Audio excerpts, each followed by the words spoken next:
నమస్తే. ఇప్పుడు మీరు చూడబోతున్న వీడియో ఖచ్చితంగా మీకు ఉపయోగపడుతుంది, నచ్చుతుంది కూడా. మరి మీకు నచ్చిన విషయం నాకు తెలియాలి అంటే ఈ వీడియోని మీరు లైక్ చేయాలి, షేర్ చేయాలి, అలాగే మన ఛానల్‌ని సబ్స్క్రైబ్ చేయాలి. మీ సపోర్ట్‌ని నాకు అందిస్తారు కదూ! ఓకే. ఇప్పుడు వీడియోని స్టార్ట్ చేద్దాం. నమస్తే. ఇప్పుడు మీరు చూడబోతున్న వీడియో ఖచ్చితంగా మీకు ఉపయోగపడుతుంది, నచ్చుతుంది కూడా. మరి మీకు నచ్చిన విషయం నాకు తెలియాలి అంటే ఈ వీడియోని మీరు లైక్ చేయాలి, షేర్ చేయాలి, అలాగే మన ఛానల్‌ని సబ్స్క్రైబ్ చేయాలి. మీ సపోర్ట్‌ని నాకు అందిస్తారు కదూ! ఓకే.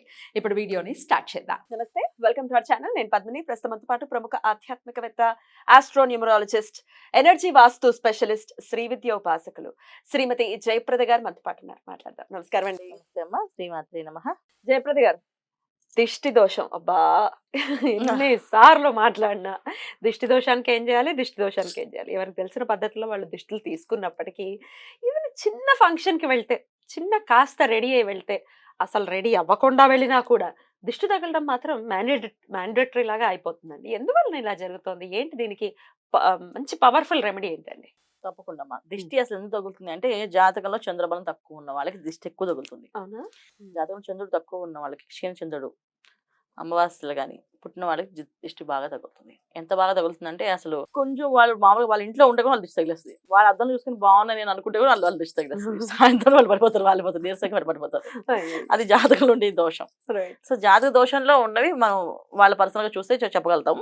మామూలుగా దిష్టి అనేది ఎందుకు వస్తుందంటే, జనరల్ గా ఎవరికైనా సరే దిష్టి అనేది కాకుండా బయటికి వెళ్ళి వస్తున్నప్పుడు అందరు ఏంటంటే పరిశుభ్రత పాటించడం తక్కువైపోయింది.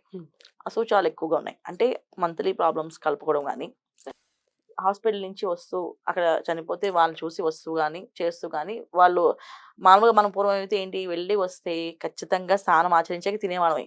ఇప్పుడు అలా వస్తూ వస్తూ ఇంటికి వెళ్ళాక స్నానం జరగదు, తినేసి వెళ్దాం అని హోటల్లో కలిసి కూర్చొని తింటే, వాళ్ళతో పాటు మనం ఆహారం తిన్నా మనకి ఆ ఎనర్జీస్ పనిచేస్తాయి, నెగిటివ్ ఎనర్జీస్. చేయకూడదు. ఇంటికి వచ్చి స్నానం చేయాలి. స్నానం ఫస్ట్ స్నానం అయిపోవాలి, తలస్నానం చేసుకోవాలి. సో ఈ మంత్లీ ప్రాబ్లమ్స్ ఉన్నప్పుడు బయటికి వెళ్ళకుండా ఉంటేనే ఉత్తమం. వీళ్ళు వెళ్ళి విలువ తినడం వల్ల నెగిటివ్ ఎనర్జీ. మనకి పూర్వము సైంటిఫిక్ రీజన్ ఏంటంటే, బయటికి వెళ్ళడం వల్ల ఏమవుతుందంటే నెగిటివ్ ఎనర్జీ బాగా ఎక్కువ అవుతుంది వల్ల వీళ్ళకి ఎక్కువ ఇబ్బందులు కలిగే అవకాశం ఉంటుంది కనుక వెళ్ళదని చెప్పేవాళ్ళు. కానీ ఇప్పుడు వెళ్ళకుండా ఇప్పుడు అందరూ వర్కింగ్ ఉన్నారు, తప్పట్లేదు, వెళ్తున్నారు. సో వెళ్ళే వాళ్ళు ఒక పరిహారం, వాళ్ళు అలా వెళ్ళాల్సి వస్తే వాళ్ళు చేయాల్సిన స్నానం అయితే 4వ రోజున వాళ్ళు ఒక కథ ఉంటుంది, అది చదువుకొని స్నానం చేయాలి ఖచ్చితంగా. ఆ కథ చెప్తా. సో కథ చదువుకొని స్నానం చేస్తే ఇక ఆ దోషాలు తగ్గుతాయి వాళ్ళకి. లేకపోతే ఖచ్చితంగా ఆ దోష ప్రభావం వీళ్ళు అనుభవిస్తారు. వీళ్ళు కూర్చొని పక్కన తింటే పాపం వాళ్ళు తిన్నారనుకోండి, వీళ్ళతో తగిలి వాళ్ళు ఏ గుడికి వెళ్ళి గోపురం క్షేత్రానికి వెళ్ళి వస్తూ వీళ్ళు వాళ్ళు తగిలారు అనుకోండి, ఆ పాపం వీళ్ళకే వస్తుంది, వాళ్ళకి రాదు. వాళ్ళకి తెలియని పాపాలకి ఏమి దోషాలు రావు. మనకు తెలుసు ఆ విషయం. వాళ్ళు చూస్తే బట్టలు వస్త్రధారణ అంతే బాగుంది, అప్పుడు మనం దూరంగా కొంచెం పక్క జరిగి కూర్చోవాలి. లేదా పట్టించుకోవాలి, ఈ రోజులు అంతే మామూలు అని పట్టించుకుంటే ఆ దోషం మనకు తగులుతుంది. ఇలాంటి దోషాల వల్ల కూడా దిష్టి తగులుతుంది. చాలా నెగిటివ్ ఎనర్జీ ఎక్కువగా బాడీ ఫామ్ అయి వస్తుంది. ఇది ఒక దిష్టి. దీనికి ఒక పరిహారం ఈజీగా చేసుకోవాల్సింది వీళ్ళు. తర్వాత దిష్టి పోవాలి జనరల్గా పిల్లలకి, పెద్దవాళ్ళకి అందరికీ వస్తున్నాయి.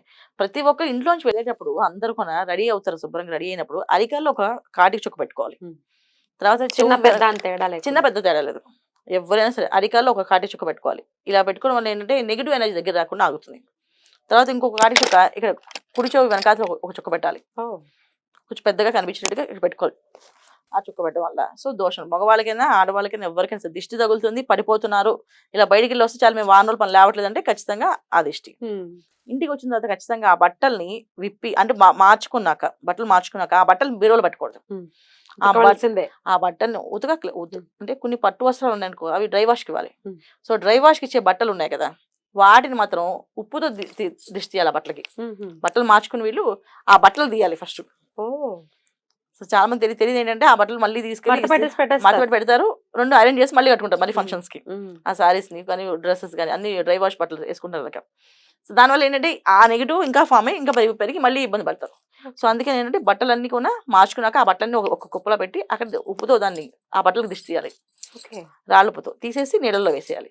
సో ఉప్పుని కింద పడేయకూడదు. కింద పడేసిన తొక్కిన ప్లేస్ లో పడేసిన, మనం కాలి ప్లేస్ పడేసిన ఎముడు కళ్ళతో ఎత్తిస్తారు యమలోకంలో. కళ్ళతో ఎత్తిస్తాడా? కళ్ళతో ఎత్తిస్తాడు. కళ్ళతోట ఓరి నాయనో. కళ్ళతో ఎత్తాలి ఉప్పుని మొత్తం. నువ్వు పారేసావు అక్కడ కింద పడేసావు ఉప్పుని కళ్ళతో ఎత్తు అని చెప్పేసి. సో అందుకని ఖచ్చితంగా ఉప్పు తీసేస్తే అది ఇలా విసిరేయకండి, ఒక నీళ్ళలో వేసేయండి. ఒక జగ్గు నీళ్ళు పెట్టి బాల్కన్లో ఆ సింక్ నీళ్ళు లో వేసేయండి. వేయచ్చా? సింక్ లో అదే అన్న, సింక్ లో వేసి కింద వేసినట్టే లెక్క కావాలి. సో అందుకని చెప్పేది.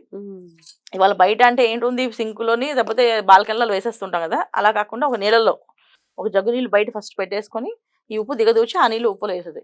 సో ఉప్పు దాంట్లో వేస్తే ఆ నీళ్ళు ఉంటాయి కదా, ఆ నీళ్ళు మట్టి కుండీలో పోసేయాలి. అంటే మొక్కలో ఉన్న కుండీలో కదా, మళ్ళీ మొక్క పాడైపోతుంది. మొక్క ఈ దిష్టి దాని తగిలి పాప అది నిద్రపోతుంది. అందుకని మట్టి కుండి, ఖాళీ కుండి ఒకటి పెట్టుకోవాలి ఇంట్లో, బాల్కన్లో ఒకటి. ఆ కుండీలో ఆ నీళ్ళు పోసేయాలి అంతే. సో దాంతో ఆ దిష్టి పోతుంది అక్కడితో. ఇది ఒకటి ఫస్ట్ రెమెడీ. రెండో రెమెడీ, వీళ్ళు తీసుకోవాలి దిష్టి శుభ్రంగా. ఇది దేంతో తీసుకోవాలి? ఎవరికి వాళ్ళు తీసుకోవచ్చు చక్కగా. వీళ్ళు పెద్దవాళ్ళు అనుకో అందరూ తీసేసి వీళ్ళు లాస్ట్ వీళ్ళు తీసుకోవచ్చు, అలా తీసుకోవచ్చు. నల్లుప్పుతో తీసుకోవాలి, తెల్లుప్పుతో కాదు. నల్లుప్పుతో దిష్టి తీయాలి. నల్లుప్పు దొరుకుతుందా? దొరుకుతుంది. బ్లాక్ సాల్ట్ అంటే బ్లాక్ రాక్ సాల్ట్ అంటే ఇవాళ రోజు అన్ని దొరుకుతున్నాయి అన్న చక్కగా. ఆ నల్లుప్పుతో తీయాలి. నల్లుప్పుని బాగా నెగిటివ్ లాగేస్తుంది మొత్తం, ఎంత పెద్ద నెగిటివ్ అయినా లాగేస్తుంది. పిల్లలకు కూడా పాపం, పిల్లలకు నల్లుప్పుతో తీయాలి. అంత అందరూ మనం రాళ్ళు ఉప్పు తెల్లుప్పుతో చేస్తాం కదా, తెల్లుప్పు బట్టలకు తీయాలి. బట్టలకి, మనం వేసుకున్న నగలకి, అన్నిటికీ తీయాలి దిష్టి. ఎందుకంటే మనం వేసిన నగలు, నీ హారం ఎంత బాగుందంటే నెక్స్ట్ టైం పెరిగిపోతుంది. చాలా మంది చూస్తుంటాం, ఇలాంటి దండలు వేసుకున్న మనం వెళ్ళాం అనుకోండి, టక్కన పెరిగిపోయి ఊడిపోతాయి, మొత్తం పోతుంది, పడిపోతాయి. ఎందుకు పడిపోతాయి అంటే అది ఎవరు ఏం చేయలేదు, ఆ దిష్టి తగిలి దానికి నచ్చింది పడిపోయి. సో అందుకే ఏం చేస్తే ఫస్ట్ మనకి బంగారానికి, సో బంగారం వేసుకుని వెళ్ళినా బంగారం దిష్టి వెళ్ళినా బంగారం వెళ్ళిపోతుంది, ఉండదు. అందుకని ఫస్ట్ మనం బంగారానికి, బట్టలకి తీసుకున్నాక ఫైనల్గా మనం నల్లుపుతో దిష్టి తీసుకోవాలి. అప్పుడు నీళ్ళలో వేసాలి. అది కూడా మొక్కలో లేకుండా ఒక కుండీలో వేసేసేయాలి. ఇది ఒక పరిహారం. అది ఇంకొక పరిహారం ఏంటంటే, మనం ఎప్పుడైనా బయటికి వెళ్ళాలి అంటే పచ్చకర్పూరాన్ని ఎప్పుడు కొన్ని ట్రావెల్ చేయాలి, మన దగ్గర పెట్టుకోవాలి. పచ్చకర్పూరం కొంచెం పౌడర్ చేసేసి, ఆ పౌడర్ కొంచెం మనం ఇలా ఒంటి ఇలా ఇలా రాసేసుకున్నా, లేదా బట్టలు రాసుకున్నా, మాకు ఆ స్మెల్ పడదండి అంటే చిన్న పొట్లం కట్టేసుకుని బ్యాగ్లోని, హ్యాండ్ బ్యాగ్లో పెట్టుకోవాలి. అది ఏ రోజు కావచ్చు తీసేయాలి. మళ్ళీ ఆ పొట్లాన్ని అలా కంటిన్యూ చేయకూడదు. కొంచెం ఒక ఇంత మిశ్రమం, ఎక్కువ అక్కర్లేదు, పెట్టుకొని తీసి పడేయాలి నీళ్ళలో. డస్ట్బిన్ వేయకూడదు. ఏది కూడా పెద్ద మనం పరిగెడ సుగంధ ద్రవ్యాలు కానీ, ఉప్పులు కానీ, ఇవన్నీ కానీ మనకి మంచి చేసేవి అవన్నీ వాటర్లో వేయాలి. పచ్చకర్పూరం మన దగ్గర ఉండడం వల్ల ఏమవుతుందంటే, పచ్చకర్పూరానికి ఆహారం అందుకే వేస్తారు. ఆహారం ఏదైనా పొరపాటున క్రిమికీటకాలు పడినా వాటి వల్ల మనకు విషయం పాయిజన్ అవ్వకుండా దానికోసం పచ్చకర్పూరం వేస్తాం వంటల్లో. దానికి ఆ శక్తి ఉంటుంది పచ్చకర్పూరానికి. క్రిమికీటకాల వల్ల వచ్చే నష్టాలని ఆ పాయిజన్ అవ్వకుండా, ఆహారం పాడవకుండా ఉంటుంది. సో అందుకని మనకి ఏమున్నాయి, ఈ పచ్చకర్పూరం మనం పట్టుకొని వెళ్ళడం, క్యారీ చేయడం వల్ల ఏమంటే, ఎటువంటి దోషాలు ఉన్నా, వాళ్ళకి ఎటువంటి అంటే అశోచాలు ఉన్నా మనకేం తగలవు. సో ఆ పచ్చకర్పూరం రాసుకోవడం వల్ల కానీ, తీసుకెళ్ళడం కానీ, ఇది చేస్తే అంటే అసలు మీరు ఒకసారి చేసి చూడండి. అసలు ఎలా యాక్టివ్గా ఉంటారు అంటే, వెళ్ళినప్పుడు ఎంత యాక్టివ్ ఉంటారు, వచ్చినప్పుడు అంత యాక్టివ్ ఉంటారు. మనకు అసలు డిఫరెన్స్ కూడా తెలియదు, అంత హాయిగా ఉంటాం. సో ఇవి పోతాయి దోషాలు.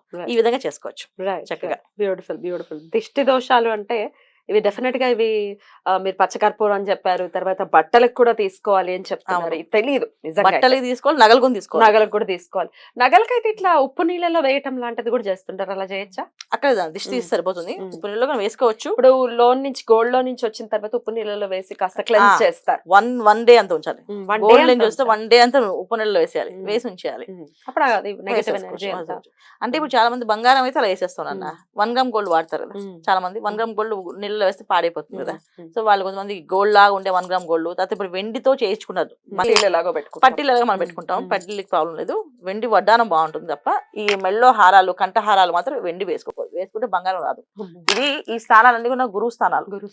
సో ఈ స్థానాలు గురు స్థానాలు కనుక, హృదయ స్థానాలు ఇవన్నీ కూడా విష్ణు సంబంధించిన, గురువు సంబంధించిన కారణాల స్థానాల వల్ల బంగారం ఎప్పుడు వేస్తుంటే అది ఆయుష్ పెరుగుతుంటుంది వాళ్ళకి. వెండి వేయకూడదు. చాలా బ్యూటిఫుల్ గా ఎక్స్ప్లెయిన్ చేశారండి. Thank you so very much. నమస్తే. నమస్తే అమ్మ. శ్రీమాత్రే నమః.